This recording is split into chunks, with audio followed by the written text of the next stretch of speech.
मिट्टी से जुड़ी मेहनत, खेतों में बीतता जीवन। किसान हर दिन सोचता है घर चलता रहे, आज भी और कल भी। मौसम बदलते हैं, फसलें बदलती हैं, खेती के साथ साथ घर की जिम्मेदारियां भी चलती रहती हैं। भविष्य की इन्हीं जिम्मेदारियों को पूरा करती है एनपीएस, जो किसानों के कल को नया भरोसा और पेंशन की पक्की गारंटी देती है।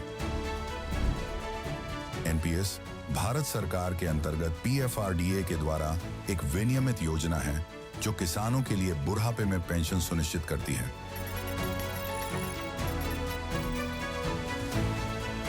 एनपीएस खाता खोलने के लिए अपने नजदीकी सीएससी से संपर्क करें या 1800-1107-08 पर कॉल करें। पेंशन की पक्की गारंटी के लिए एनपीएस जरूरी है। नेपाल को उसका अब तक का सबसे युवा प्रधानमंत्री मिल गया है। 35 साल के बालेन शाह ने प्रधानमंत्री पद की शपथ लेते ही सबका ध्यान अपनी ओर खींच लिया। Tight fitting pant, matching jacket, काली नेपाली टोपी और सिग्नेचर चश्मे में उनका अंदाज बिल्कुल अलग नजर आया। 2025 के जेनजी प्रदर्शनों के दौरान युवाओं के बीच पहचान बनाने वाले बालेन का असली नाम बालेंद्र शाह है और एक रैपर से देश के प्रधानमंत्री बनने तक का उनका सफर किसी फिल्मी कहानी से कम नहीं है।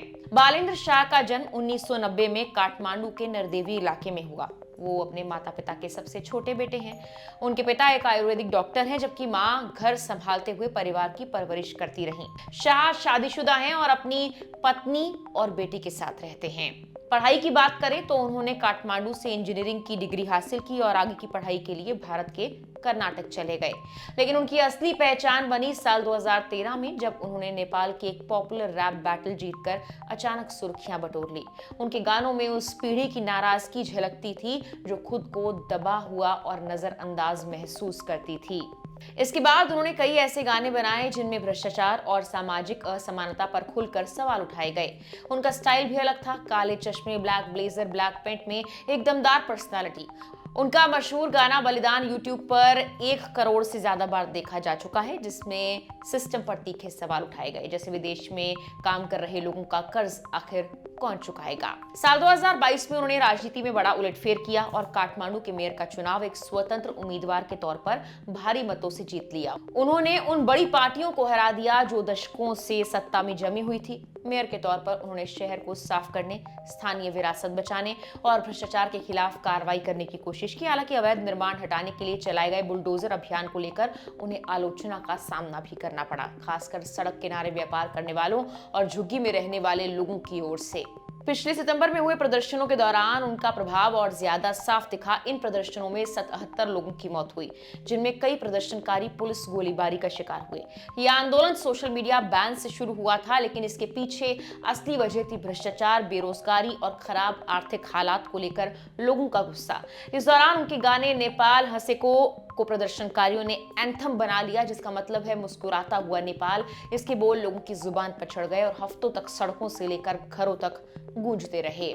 प्रधानमंत्री बनने की दौड़ में भी शाह का अंदाज अलग रहा। उन्होंने खुद को लाइमलाइट से दूर रखा, मीडिया इंटरव्यू कम दिए और सीधे सोशल मीडिया के जरिए लोगों से संवाद किया।